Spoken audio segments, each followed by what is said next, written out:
Je crois à ma bonne étoile, le testament de Thierry Ardisson.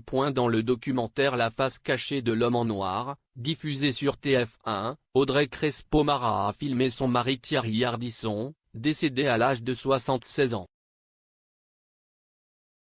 Un document poignant en forme de testament. 2 jours après le décès de Thierry Ardisson à l'âge de 76 ans, TF1 a décidé de bouleverser sa programmation avec la diffusion du documentaire La face cachée de l'homme en noir, réalisé par sa femme, Audrey Crespo-Mara. Pendant des mois, la présentatrice, joker des JT de la première chaîne, a filmé son mari, notamment dans son combat contre la maladie. Thierry Ardisson est mort des suites d'un cancer du foie, qu'il a contracté en 2012.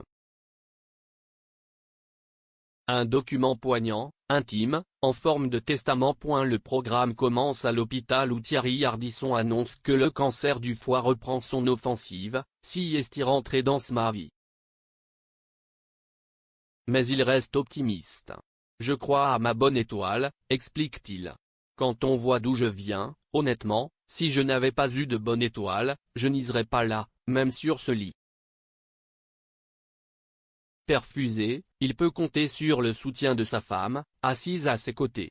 Le documentaire se lance et décline les commandements ardissoniens avec le témoignage de ses enfants. Il est égocentrique, dit sa fille, de son frère et de ses amis. Si est-il pas la vache qui rit, si est-il la vache qui pleure. Je suis vantard et un peu prétentieux, rigole-t-il en évoquant son enfance où il cherchait à attirer la lumière. Une enfance ennuyeuse où il lit et travaille.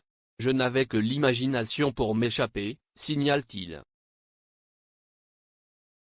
Je rêvais de strass, de paillettes, de cabaret. J'aurais pu être patron de cabaret, avoue-t-il, en essuyant une larme. Je pleure comme une vache.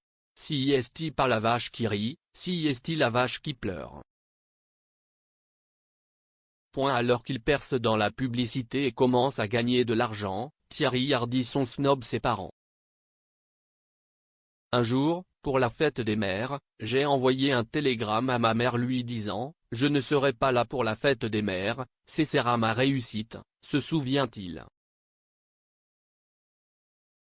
Ma mère n'attendait pas qu'il réussisse, mais elle voulait le voir plus souvent et qu'il soit plus affectif, tranche Patrick, son frère. Je ne voulais pas avoir des ratés. Dans le commandement La postérité tu rechercheras, ses enfants Manon, Ninon et Gaston témoignent. Ils ne voulaient qu'on soit des gosses de riches, explique Manon, l'aînée. Ils ont été élevés en Normandie. Ils venaient nous voir le week-end, la semaine, il était à Paris, il travaillait, avoue Gaston. Ils ont eu l'enfance que j'ai rêvé d'avoir, lance Thierry Ardisson. Il avait un côté déconnade, mais il était aussi très sévère.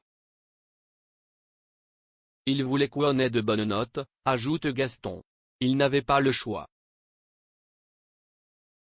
Il devait travailler. Je ne voulais pas avoir des ratés, dit l'animateur phare des samedis soirs. Dans le troisième âge, on peut aussi trouver plein de raisons de se réjouir. On comprend mieux la vie. On devient plus tolérant. J'aime bien cette période, le problème, si est que ça ne va pas durer longtemps, signale-t-il dans l'avant-dernier chapitre du documentaire. Laisser une trace si est une manière de lutter contre la mort. La mort, Thierry Ardisson la regarde en face. En décembre 2024, il est à l'hôpital de la Pitié-Salpêtrière. Le foie est fragilisé, mais les nouvelles sont rassurantes. Quand j'arrive à l'hôpital, je fais le don de mon corps à la science, ils font ce qu'ils veulent. L'hôpital, cela vous ramène bien dans le réel. Je n'ai pas peur. Je vis tout à fait normalement. Ma crainte, si est que ça s'emballe, livre-t-il à sa femme Audrey. Il y a une phrase que j'adore, quand tu traverses le désert, avance. En mars 2025, on lui découvre des nodules au poumon. Si est fascinant cette maladie. C'est comme un film, il y a des rebondissements et tout, dit-il devant son médecin. Une nouvelle bataille s'enclenche. Celle-ci sera perdue. Le programme, très émouvant, s'achève par cette phrase de l'homme en noir: on n'a pas changé le monde, mais on s'est bien amusé.